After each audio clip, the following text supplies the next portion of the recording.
সবাই একটা জিনিস বুঝে এসেছে যে কনস্টিটিউশন রিরাইটিং এর যে সমস্ত প্রস্তাব আলোচনা আগে হতো সেখানে কেউ নেই।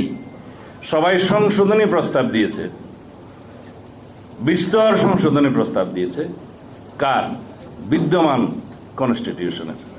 যে কনস্টিটিউশনের আর্টিকেল 106 অনুসারে আপনারা শপথ নিয়েছেন অন্তর্বর্তীকালীন সরকার, সেই সংশোধনী, সেই সংবিধানকে তো আপনাদের এগিয়ে নিয়ে যেতে হবে সংশোধনী না হওয়া পর্যন্ত। কারণ অর্ডিন্যান্সের মাধ্যমে তো আর কনস্টিটিউশন সংশোধন করা যায় না। আমরা ঐকমত পোষণ করব যে সমস্ত ক্ষেত্রে, অবশ্যই কিছু কিছু ক্ষেত্র থাকবে যেখানে দ্বিমত থাকতেই পারে।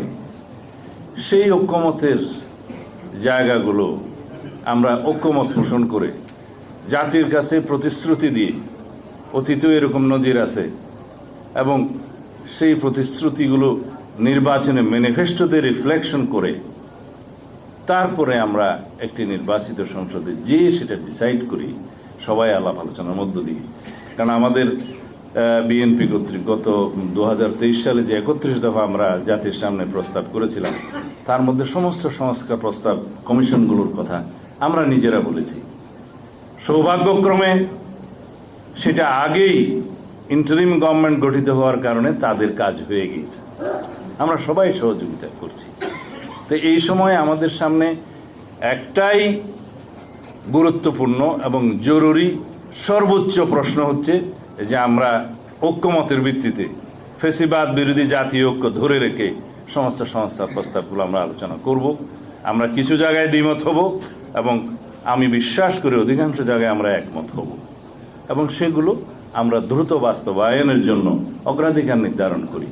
কিছু সংস্কার আমাদেরকে বাস্তবায়নের জন্য দীর্ঘমেয়াদে পরিকল্পনা করতে হবে, কিছু মধ্যমেয়াদে পরিকল্পনা করতে হবে, কিন্তু জাতীয় সংসদ নির্বাচনের জন্য স্বল্প মেয়াদী জরুরি অগ্রাধিকার ভিত্তিক সংস্কারগুলো আমরা নির্ধারণ করে তারপরে আমরা একটা সঠিক সময়ে নির্বাচনে যাই। যে নির্বাচনের সময়টা আমরা আমাদের দলের পক্ষ থেকে বলেছি জুলাই আগস্ট হচ্ছে একটি যৌক্তিক সময়, এবং আমি এটা সবাই এটা আবেগ থেকে বলেছি যে 5ই আগস্ট হতে পারে আপনাদের সেই উপযুক্ত সময়।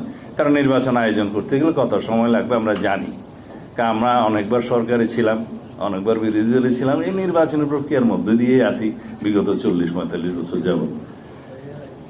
সেই জায়গা থেকে বলেছি যে নির্বাচনের জন্য প্রয়োজনীয় ভোটার তালিকা, অন্যান্য কিছু ডিলিমিটেশন এবং নির্বাচন আইনগুলোর সংস্কার, এগুলো আইনি বিষয় এবং প্রাতিষ্ঠানিক বিষয়গুলো খুব অল্প সময়ের ভিতরে সমাপ্ত করা সম্ভব, আমাদের সেই অভিজ্ঞতা আছে।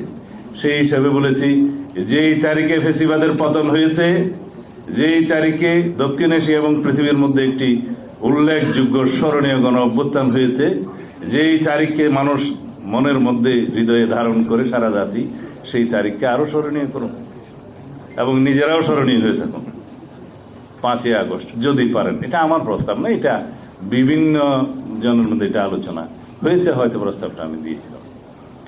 এখন বিষয় আসে যে এই সময়ের ভিতরে নির্বাচন হলে কারো কারো রাজনৈতিক দল গঠন করে নির্বাচনে অংশগ্রহণ করা হয়তো একটু কষ্টকর হতে পারে, আমরা জানি। কিন্তু রাজনৈতিক দল গঠন করার জন্য রাজনৈতিক প্রক্রিয়ার মধ্য দিয়ে জনগণের সামনে আবির্ভূত হওয়া উত্তম।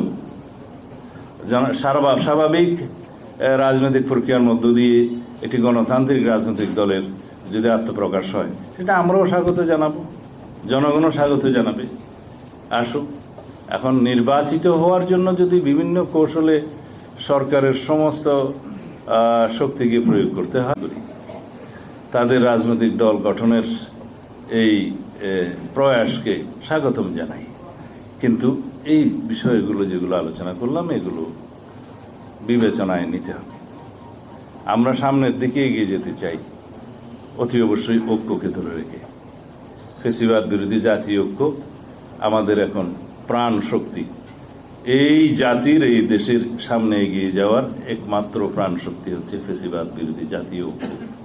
এই ঐক্যকে সারা জীবন আমাদের ধারণ করে যেতে হবে, যাতে বাংলাদেশের জনগণের সামনে কোনো সময় কোনো সংসদীয় এবং সাংবিধানিক ফুয়েরার সৃষ্টি না হয়, একনায়কতন্ত্রের সৃষ্টি না হয়, সেই জন্য আমাদের এই চেতনা, এই আকাঙ্ক্ষাকে, এই ঐক্যকে ধরে রাখতে হবে।